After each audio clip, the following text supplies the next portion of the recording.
Yassas. Woo! Yassas. That is just the gayest greeting I think anybody could ever give. Props to the Greeks. They're even gayer than I thought, I have to say. Welcome to Bear Fur and Sparkles, the podcast about leaving your old life behind and starting fresh, living abroad. Hello, I'm Fernando. I am the one that is living over here in Lisbon, Portugal. You know, I've done a lot. I used to work in a mall record store just so I could get the 10% discount on cassette tapes and 12-inch singles for my non-existent club DJ career at that time. I once stole $500 from an old boss because he was so rich. I figured he would never notice it, and I was right. And I quit my last job as a well-known morning radio host by having a level 10 profanity-filled crash out in a coffee shop. So clearly, I am not a stranger to delusion, nor am I afraid of a little confrontation. And sometimes I aggressively foist change upon myself, like what I'm doing right now, leaving a very stable life for me, it's all relative, behind to build a new life right here in Portugal. My name is Jason. I'm living in Athens, Greece, and I'm suddenly questioning all decisions, including co-hosting a podcast with a possible felon who just announced what he did. Then again, felons can be presidents, so what can we do? It's a new world. Maybe I'm co-hosting a podcast with the next president of the United States. I want something better. I've never stolen money from an employer, although I did once freak out on a job application whether or not I had stolen something because I took a pen from a previous job. I mean, the juxtaposition of someone who stole $500 from a boss, which, by the way, I think the statute of limitations on that one, even if he figured, oh, by the way, that boss has passed away, so I'm in the clear. Oh, anyway, you're fine. Yeah, I'm good. Doing a podcast with a man who's worried about stealing a pen on a job interview. Oh, girl. She's a goody two-shoes. We are two completely different people, but we are friends who met in San Francisco many years ago. And at the time, we were already plotting and scheming to make a wholesale change in location, culture, lifestyle. We sold everything. We donated all the other stuff. We gave away a lot of our things. Pretty much everything we owned in an attempt to simplify our lives and take on exciting new challenges, even though sometimes I make the argument that maybe we were trying to simplify our lives, but really we just complicated them in different ways. This is the part where, and I don't even think you even know this, but I give you the credit for me even being here in Portugal in the first place. I think you played a part in me moving here that you were unaware of at the time. So I think you may remember this. We were having a chat in San Francisco before this all went down, before either one of us moved here. And I said that I had a legal issue from years ago. It was not $500. That's what I should have known, Fernando. I'm a bad person. No, this is a different legal issue. So I think you might remember when we told you that the first consultancy group that we were working with to help us make this move had said, because I had this legal issue, that the Portuguese government would deny giving me a residency based on this information. Oh, yeah. And you suggested that, you know what, this can't be over for you guys. Why don't you speak to the woman that I'm working with and, get her opinion about the situation. Don't just take this, this roadblock as, you're never going to go. So she and her group relocate to Portugal, by the way. They're great. I recommend them to everybody who wants to make this move. They had a completely different opinion on how the immigration department would look upon this legal issue of mine. Basically saying, oh, don't worry about it. They don't care about that type of stuff. So go ahead, proceed. You'll make this happen. So then, of course, my husband and I, we were sort of in this situation after we had gone ahead, made the application, and we were now waiting to find out what the verdict was. And we said to one another, well, I guess we're going to figure out who's right. Was it the original consultants who said, oh, no, Portuguese government is never going to let you in? Whoa. You are dangling fresh fish in front of a cat. Like, what is the legal issue, Fernando? No. Let's say I got into a fight at 29 years old. It was two competing radio stations, and we were promoting WWE or WWE. Yeah, it was WWE wrestling. event that was in Austin, Texas. Okay. I think this was like 1999 when this happened. Okay. And people from a competing radio station parked their van next to our van. For whatever reason, I was waiting at the van for some listeners who won tickets to the event from us, and they were going to get them directly from the DJ. As I was waiting for this group of people to show up so I could give them their tickets, the people from the competing radio station tried to place a banner from their radio station on the back of mine. And a scuffle broke out as because I busted them. A scuffle? A kerfuffle, if you will. Yes. Like I tried to grab the banner and take it down. They grabbed me. I pushed one of them off. She fell down on the ground. Oh my goodness. You are the president of the United States. Oh, I know. I'm a horrible person. I told you, Jason. Anyway, She got back up. She skinned her knee. I'm apologizing to her. I'm so sorry. I'm like, I'm so sorry. And she had two guys with her, and they were about to beat the shit out of me. The police actually showed up then to keep these guys from beating the shit out of me. But Fernando, the person that I pushed down, she filed a report. Yeah. And I spent the night in jail. So, returning to our story, yes. Clearly, the consultant that you recommended was the correct one.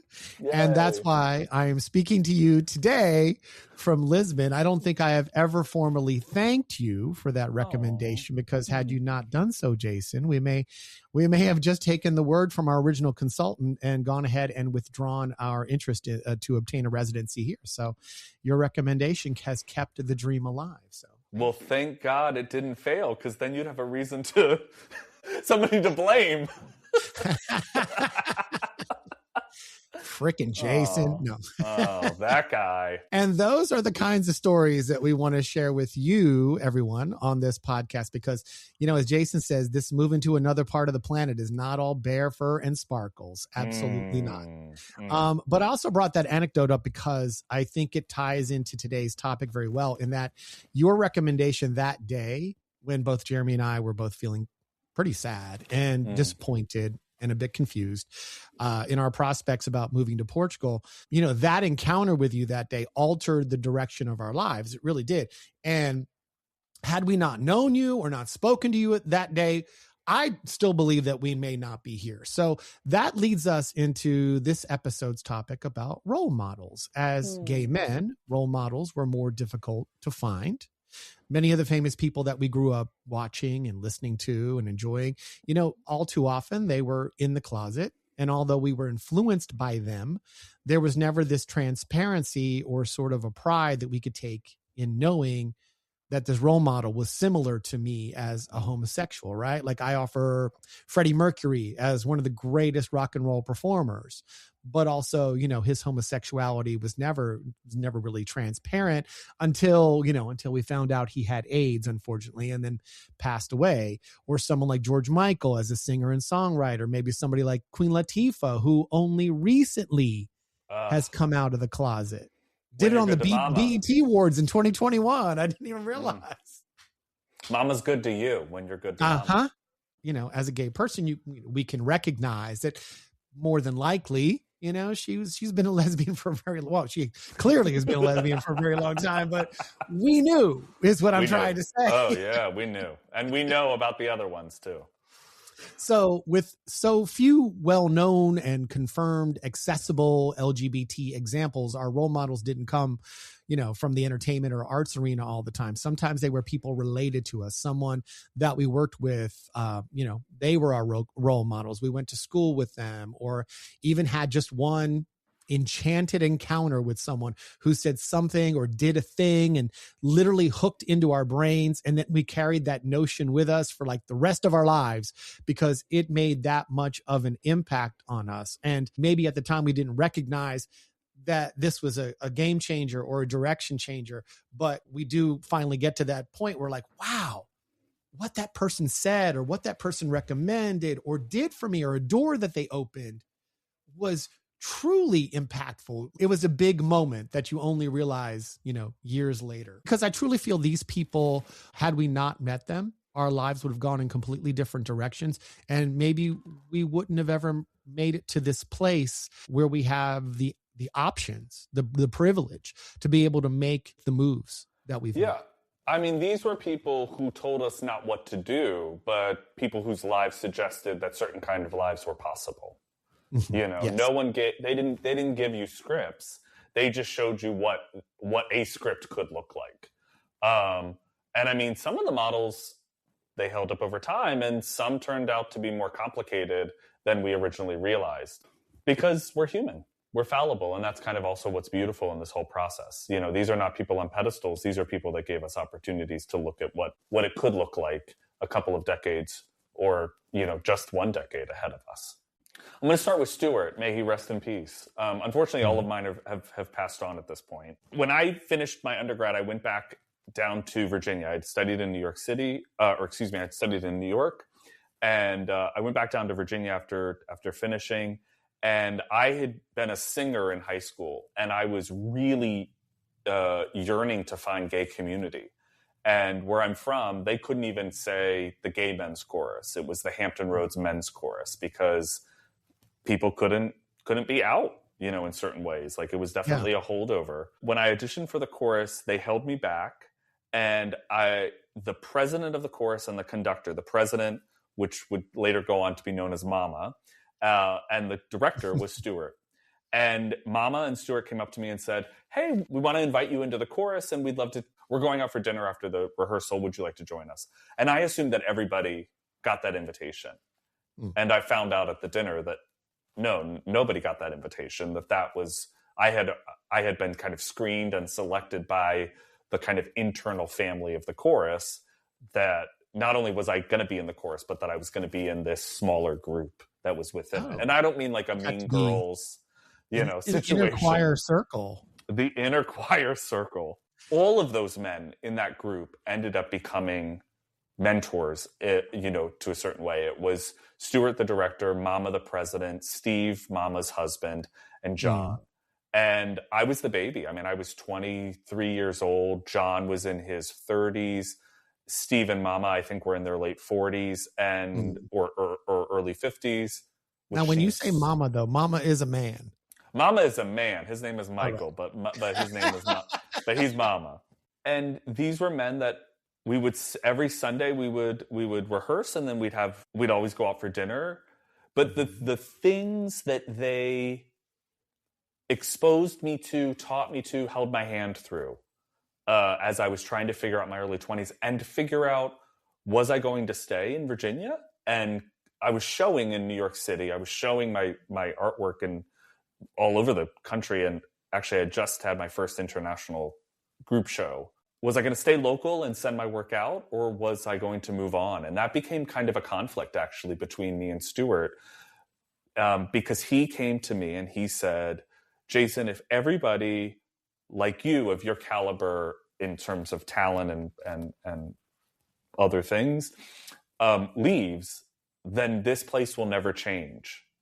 And that really stuck with me for a long time. And I thought about it, and I turned back to him and I said, "But if I don't go, I'm not going to be able to grow into the person that I know I have the capacity to become, because I've already, after this was now 3 years on, grown out of all that I can here. Like, I'm not challenged the way that I need to be challenged." So it's this moment where both he was the mentor in helping me figure out and scaffold a life, you know, a gay life, an out life in a very closeted place. And also, right as I was leaving, he challenged me, and I had to articulate why I was leaving and what I was going to do. And I'm sure at that time he had no idea the impact that he was making on your life. And the thing that I loved about him was he was taking this group of non-professional singers, and I mean, he was an ass when it came to expectation and performance, because he wanted us to be our best. You know, there was a focus on elegance, there was a focus on performance, there was a focus on all things that I was like, girl, these are people just working, they're working their 9 to 5. They need to come and like have fraternity with gay men that's not at a bar or something like that. Right. This is their opportunity to blow off some steam and sing and just have fun. And you're over here like, we're going to Broadway. He really gave me both a view into a life of what it meant to live in this kind of regional, small town, still closeted city and have a really thriving and amazing life. And for me to go, is that what I want for my life and my creativity? Or do I have capacity and can I reach for something else? I ultimately made the decision to make the jump, and it was terrifying. And he was part of that reason. I have two things. So first of all, did you ever get to tell him about, how much you appreciated him? Yeah, I told him in the moment. No, he was the second person that died in that process. So I didn't know to constantly be affirming to the people that were changing my life, hey, I want you to know that I really love you and that you're changing my life. I got into my master's program early 2007. I moved in August of 2007. And if I remember correctly, he died within 2 or 3 months of me moving. So he never got to see the fruit of that jump and how I would navigate all of this. It was horrible. My primary high school girlfriend was with me in San Francisco. She was visiting, and my mom called. I think she called her name's Erin, and said, I need you to be with Jason right now, because she had gotten news that Stuart had died.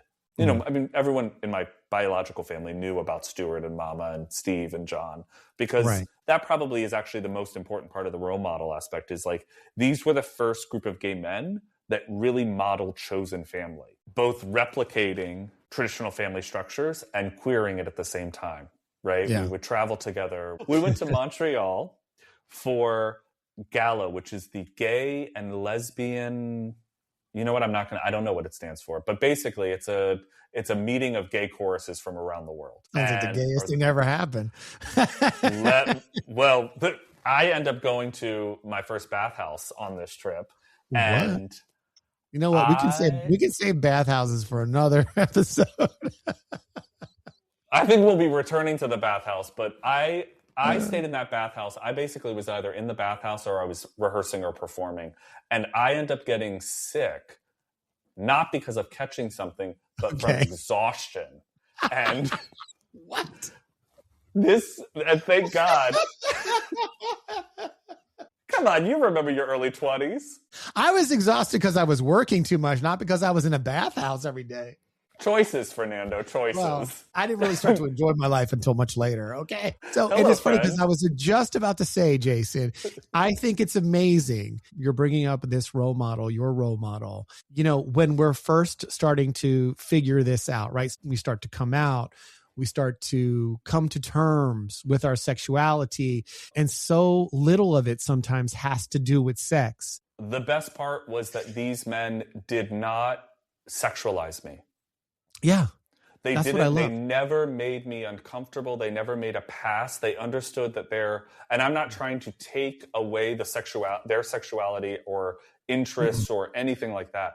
But what they modeled was a way for me to be in relationship with older gay men that was about fraternity, that was about brotherhood, that was about mentorship, that was about role model, where sex was not a component, an expectation, or even part of the dialogue. It was just like, we're going to hold space. These are men that held the space above me, the space that I think fathers oftentimes can hold for their straight sons as a role model of what this looks like. But as gay men, we don't have somebody above, in the generations above us that we're looking to, that's literally holding the container, that's holding the space. And these men taught me at a very young age of what it felt like to feel held by the next generation up and say, this is safe. You can play. Here's what we've learned. Let me save you some time. We're doing this topic today. We're talking about the people who very early on in our lives showed us that there is a different way to live, or that we can basically choose how we want to live. It doesn't have to be what your parents are expecting you to be or what society around you thinks that you can achieve or do. It really all just comes down to, okay, well, what do you want? A lot of times it's really, really hard to assemble something like that if you don't see other people around you doing something similar. The people we're talking about today, I don't think these people necessarily chose to be role models, although I think that maybe you could make the argument that the people in your life, their intent was certainly to help assist and guide, a young person like you and just sort of help to make you see that, listen, just because you're gay and you're realizing this about yourself, that, this doesn't make you a bad person, and that you can still have a good life, and live the way that you want to. I did not recognize that my role model was my role model until many years after our first encounter. His name is Elvis Duran. And if that name is familiar to you, you may recognize it because he continues to host a nationally syndicated U.S. morning radio show and has done so for, I think, almost 30 years. Although I met him in 1989 when I was 19 years old. And he was the afternoon disc jockey at my favorite radio station at the time. It was called Q102. It's still there in Philadelphia, where I grew up, and was attending college locally. I was doing 1 hour on the college radio station. You could only hear it inside the college cafeteria. That was it. So, so if you got like 11, noon, or even 1 o'clock, prime time, baby. Everybody could hear. Let me get that BLT and listen to Fernando on the airwaves. I did. I lucked out. I got 11. Okay. They were all like, oh, yeah, we'll put you on at 11 o'clock. I'm like, okay, I guess that was all right. So anyway, I'm doing my little 1 hour, 3 days a week, and I'm starting to hear all these other kids that I'm working with at the radio station say, oh, I just got this internship. I'm going to be starting over here at the rock station. Oh, I'm doing this work over here at the All News. I'm writing news. I'm editing. I'm learning all these things. And I'm just like, I want one of these internships. How do I get one? So I literally called every radio station that I listened to, which was all of them in Philadelphia. And the only one that called me back was Q102. They invited me to come down to the studio and interview. And I said, yes, I'll be there in 15 minutes. They're like, whoa, wait a minute. How about we do tomorrow? What time's good for you tomorrow? I'm like, okay, I'll come tomorrow. Great, done. Fernando, you know why? They had to hide the money. They got nervous. Your reputation was on the street. I hadn't stolen the $500 yet. Yet? Oh my God, this is when you were older? Fernando. Listen, I was broke. Radio doesn't pay a lot of money until, later. When I arrived at the station, I was already practically losing control of bodily functions because I just couldn't believe that I was inside a radio station. So, there was that. I was tweaking, like bouncing off like, the corners. It's like, oh my God, I can't believe I'm here. I'm waiting to be, interviewed. And this man comes into the lobby to tell me that he needs a few more minutes before we can chat. And his hair is short and it's spiked, and he had on like thick black horned rimmed glasses. I'd only seen like actors or like Buddy Holly wear this style of eyeglass. And then he had like an oversized zebra striped shirt, but the zebra stripes were black and yellow. So like he's looking pretty bright and bold. He had these black Z Cavaricci pleated pants. I remember those because those are the ones that I wanted, but I couldn't afford them. And then he was wearing like sort of these, like, I call it a kitten platform, because it wasn't like a full platform shoe. It was a kitten platform. Like it was half. How tall was he? It was a chunky sole on those sort of Doc Martens with more zebra stripe just on the top. Oh my. He was taking up space. He said, you're going to see me coming before you even hear me talk. My name is Elvis Duran. I don't even know this gentleman. He looked like he just stepped out of MTV into the... My mind was blown. I was like, I've never encountered a person like you in my life. So we had a lovely chat. I was hired to answer the request lines for him in the afternoon. And then like the big part of this job was once an hour, you could enter the on-air studio where Elvis was doing his, afternoon program. And that's where I had to go and take all the music was already pre-selected by the music director. So you just take the little log and you select the little music cartridges and you stack them up for the DJ to play. And then you do the same thing for the commercials. And let me tell you, I did that as slow as I could. I was like, one cartridge over here. Because because you just wanted to stay in the on-air studio. You just wanted to be in the ambiance of it. Absolutely. I wanted to see him actually like turn on the microphone, speak into the microphone, hit the button to get the song started, or if he was doing something a little longer, like he had like his little sound effects kind of set up, and and see how he like how he did it, like where his hands went and what he did. Oh, I had to like study it. No, wait. No. Tell me. Is part of this because you are seeing a future version of yourself? Is it the gay thing? Is it the radio DJ thing? Is it the combination of both? Like, what is it? I still didn't know he was gay. Like, yeah, but like but we know, like intuitively we know when we're like this person. There's something that's drawing you in, right? Yeah. Like, I'm sorry, his leopard kitten heels. Fernando. I adore you. I love you. Zebra, leopard, zebra, jaguar. Come on. Listen, I was not the gay then that I am now, right? Like if me now walked into that studio and he was wearing that outfit, or walked into that lobby and he came out wearing that, then, oh yeah, like I'd be like, girl. Bless your heart. I mean, bless your little gay heart. Hey lady, how are you doing today? I would love to be your intern. Sign me up. And suddenly that whole on-air studio is on fire because the flames are just out of control. That's where it really starts to get interesting, where, you know, as time goes on, I'm enjoying the job. I'm loving it. I'm meeting other young people because I wasn't the only intern. I mean, there's a whole bunch of that radio station at that time was just full of kids. We were all like 18, 19, 20, going to college and trying to earn some credit. And again, it was a top 40 station. All the music was current, you know, like everything was like cool and of the moment. We freaking loved it. And they were putting us out in like all these different vehicles. We were driving everything from like a mobile home studio to like a little Suzuki Sidekick all around this city, handing out bumper stickers and t-shirts, and people were going crazy anytime we'd show up in their neighborhood. It was the best job on earth. But like, you know, a week goes by, and I finally started hitting me, right? And I was like, you think this guy is queer? Like capital Q queer derogatory, or like at that queer, time like, it probably would have been derogatory because, you know, I was again. Were you deep in the closet? I was very deep in the closet. Absolutely. I was not one of these lucky kids like my husband who at 11 years old pretty much already knew. Like I probably, like, you know, again, I was in denial. I knew because, I mean, you know, I was doing things like, you know, I watched specific TV shows because I thought the male characters were hot. Of course, I like Dan Marino of the Miami Dolphins, and I couldn't figure out, I fucking hate football. But why?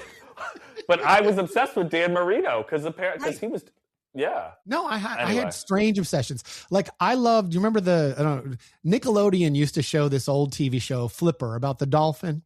Absolutely. I know exactly what that's all about.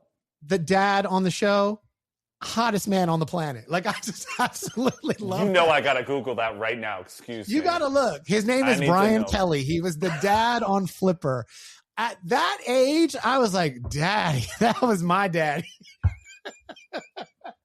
Who knew? I mean, you love a generic white guy. I do. I always listen. If you I mean, nothing wrong with Brian Kelly. May he rest in peace. He died in 2005. But like, wow. Listen, I always say my type is pale skin from places with shit weather. That is my type. Wow, you want them in that stone house on the edge of the forest with the fog going. My God, you kidding me? Give me a Scottish guy in a kilt. That is wow. No underwear, baby. Nothing. Now we know why you want to get on that EasyJet flight to UK often. Okay. You said it was about the food or something. It ain't about the food. No, it ain't about no food. I like I like the scenery. Anyway. Back to my role model, Elvis Duran, who, like, you know, God forbid if he ever listens to this. So now I'm finally starting to figure it out. Like, oh, wait a minute. Okay. And then I find out like the morning disc jockey is gay too. And he's awesome. So, you know, I really loved that guy as well. Then later on, like we got a new nighttime DJ. What do you know? He's gay as well. And so now suddenly, you know, I'm at this radio station. I'm doing this job that I absolutely love. I didn't even realize what I was learning as much like what we were just talking about with your role model, which was I'm starting to see that like all these things that I had heard about gay people and what they're like and how evil they are and disgusting and horrible, I'm starting to figure out is not true. You know, these people are setting an example to me that is completely different than what I'd been told, and why I was also hanging on and maintaining this shame about the feelings that I was having at that time.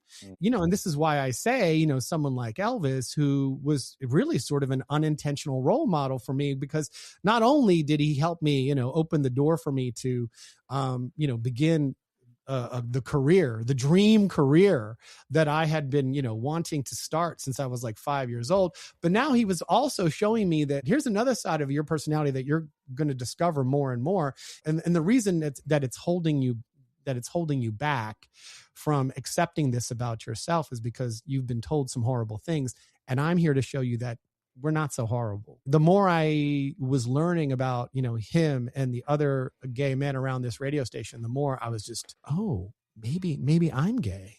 Elvis was a role model in ways, not only professionally, but also personally. You know, if I've ever had a chance to tell him, like, you know, how appreciative I am, I don't think I ever really had a chance formally, maybe briefly, but you know, like the funny thing about, you know, Elvis is such a fun person, and he's always been sort of this life of the party type of personality. And so anytime that I saw him, either I was already drunk when he showed up, or I was drunk by the end of the night. Like it was. Is that how you'd like to be remembered? Yes. I was already wasted, or I was on the road to being wasted. You haven't had other people that are signals in your life, you know, or like almost lighthouses of being like, there's safe harbor over this way. Oh my God. I mean, there are just, this is so many, like you just, it's one of those things where like, you know, as I was giving this some thought as to, you know, who was I going to talk about? I mean, I chose Elvis because he appeared at a time of my life really that was sort of a fork in the road. I had this dream that I wanted to be on the radio, and that was going to be my life. But at the same time, I was also frightened at the whole idea of I was just going to do what my dad expected, which was he wanted me to be the subway driver. He was like, listen, you can come, I can get you a job at the, you know, the public transport of Philadelphia, SEPTA. You could be a bus driver. You could be a subway operator. You get benefits. You're in a union. It's a good life. That you sounds know, like a good you'll get life. married. You'll have a child. Like that was the. I don't know about that part. I didn't know about that part either. I knew I was gay, but I was just nowhere near ready to admit it or to deal with it. Then I meet Elvis at this radio station. I get this opportunity. And, you know, not only do I get an amazing professional opportunity, I finally can start to imagine, oh, this is how my life can be. This is how my life could be. Like that was such a pivotal moment of my life. I fear to think what would have happened to me had I not shown up in that moment, or had he not shown up in that Had he not shown up. I mean, I think that's the thing I'm really walking away from this story is how much literally just living your life. Mm-hmm. And I don't just mean out proud all the political rhetoric. I mean, literally just showing up, full, open-hearted, provides that, not instructions for what to do, but a small flash of recognition for a younger person to go, oh, they've got something I need. They have something I want. That's a way to do this human thing that I haven't seen before. It hasn't been articulated, and I want to go figure that out. You know, I want to go study at their feet, so to speak. Sometimes I need to see an example before I feel like I can do it. And I think most of us are that way too. I think it's a very rare person who, you know, can sort of like, you know, envision something without the roadmap, without anything other than just the vision, and then go for it. Right. A lot of times you just be like, oh, okay, I like where they went and I like what they're doing. And now I'm going to do it, but I'm going to do it my way. And here's the other thing that I learned from hearing about both of your role models is that I feel like maybe my next move today should be to thank Elvis Duran for being the role model that he never chose to be.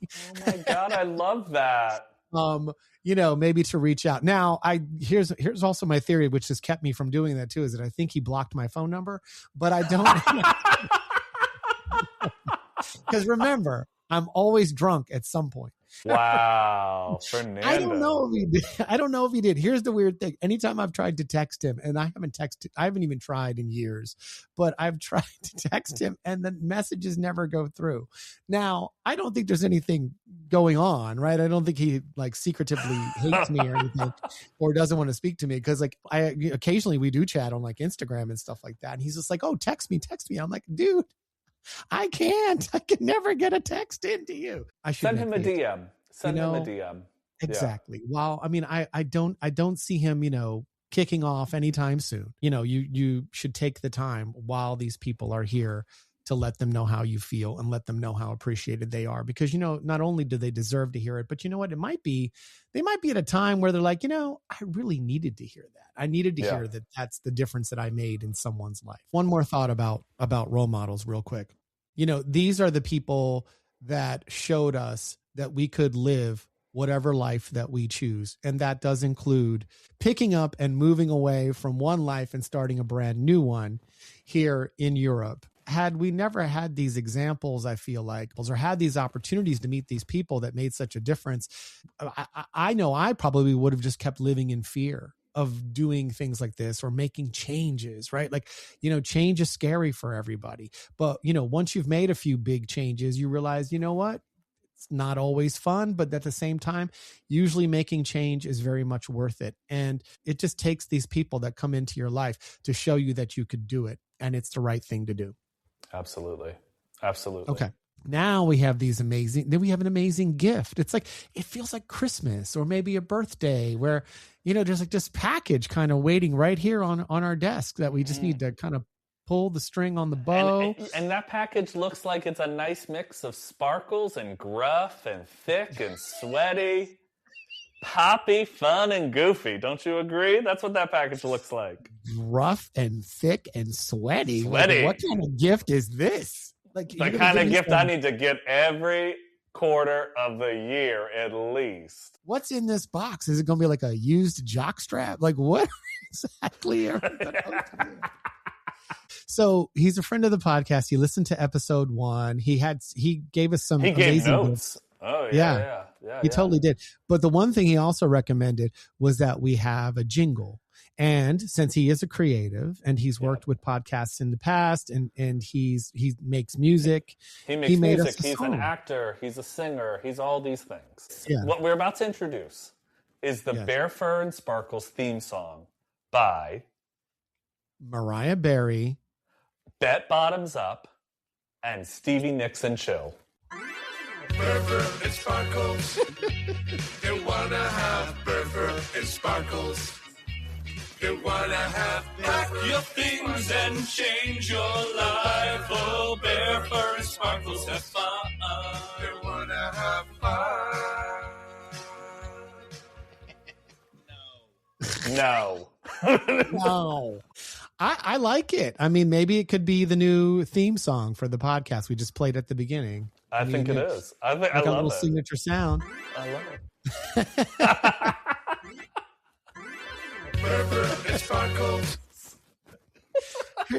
All right, there you go. So we've just debuted our brand new theme song. I can't wait to play it on episode. What would that? Yeah, next one's going to be episode 4. Episode 4. Am I telling you about the drama? Wait, what about the drama? The drama at my house? Was that how we were going to wrap this? Oh yeah. Oh yeah, definitely tell me about the drama. I forgot you got some sort of situation going on Instagram. Oh, we got a Yaya situation. When you say Yaya situation, you mean grandma's? I mean grandma's. I mean Gladys Kravitz is what I actually mean, if you know the reference. Do you know the reference, actually? Gladys Kravitz, wasn't she? I know she was like the neighbor that's always looking out the window up in everybody's business on an old TV show, but I don't remember the TV show. I want to say it's Bewitched. What is the Greek Gladys Kravitz? So the Greek Gladys Kravitz. So I get an email yesterday morning from my building manager, or the woman that looks after the building. She's not the building manager. And she says, Jason, some residents from other apartments, and especially from N7, I don't know what N7 is, so I need to find out who this is, are asking me about the meaning of the flags that you have flying off of your balcony. I have to say that I haven't seen them, but even the manager of the building, I didn't know we had one, asked me also. So I would highly appreciate if you let me know what they represent. I'm sorry for their curiosity, but it seems that they are afraid of something. A homosexual invasion. A homosexual invasion. Sweaty, thick, bear intrusion. Like what? Exactly. And so I write back and I say, oh goodness, I certainly don't want anyone to be concerned. They're designs that I've created by blending the evil eye pattern with a poster created during the art movement known as the Bauhaus. I'm mainly using them to provide some privacy from the school windows across from me. And I sent a link to the poster reference, to which she responds back with just a line of ha-ha-has, saying, do not give any further notice to this. I will explain that it's not something bad and that everything will be okay. This lit up on my Instagram, @Jason Hanasick, although I'm not accepting everybody. The stories, it was probably one of my most insane stories in terms of people responding and then telling me their stories. Like, for example, one guy, a Greek guy here, sent me a screenshot of a photograph of a note that was left on his door. Please stop having such loud sex. You're waking everybody up. That he then, was left on his front door. I responded to that and said, this photograph needs to be in every dating profile you've ever had, because that is such a good advertisement. Oh, I thought you were going to be like, this should have been on my door. What was it doing on yours? I thought it was me. As the Greek tourism industry says, live your myth. Okay? Live your myth. Welcome to Greece. So you're going to keep the flags up? Of course, there's nothing wrong with the flags. It's like, it doesn't signal anything. Here's what I'm also curious about too, because someone is also flying a Greek flag from their balcony. Was that there the whole time, or did they put this flag up in response to your flags? Funny that you should say this, because there was not a and we're not talking like a store-bought. Like, this is a flag that you would fly on like a flagpole at a football stadium. I mean, it is so large. It's big. Yeah. It's big. It's so large, and no one lives in the apartment below them, it seems, or at least I never see anybody. Their flag is so large that it reaches into the balcony of the apartment below them. I noticed that in the picture. I'm like, this is like a curtain now for the apartment below, because that flag is so long and so wide. Pre 9/11, there were American flags around, but like there was such an uptick in nationalism and the flying of the American flag. But I got here and I was like, whoo, they love a Greek flag. It is everywhere. They proud. They're proud. Well, that's also, yours has got good colors. Like, I mean, the flags I designed. I think the Portuguese would fly their flag more if it wasn't like, Christmas colors. Like, it's red and it's green, and those are fine. It's a good flag. Don't get me wrong. You were such a gay. I love it. I know, but the color scheme is not my fave. Yeah. No, I do. I mean, I do like the blue and white of the Greek flag. It's quite beautiful. Yeah, no, it's gorgeous. And, I could do without the cross, but, whatever. You know what? Let's wrap it up there, shall we?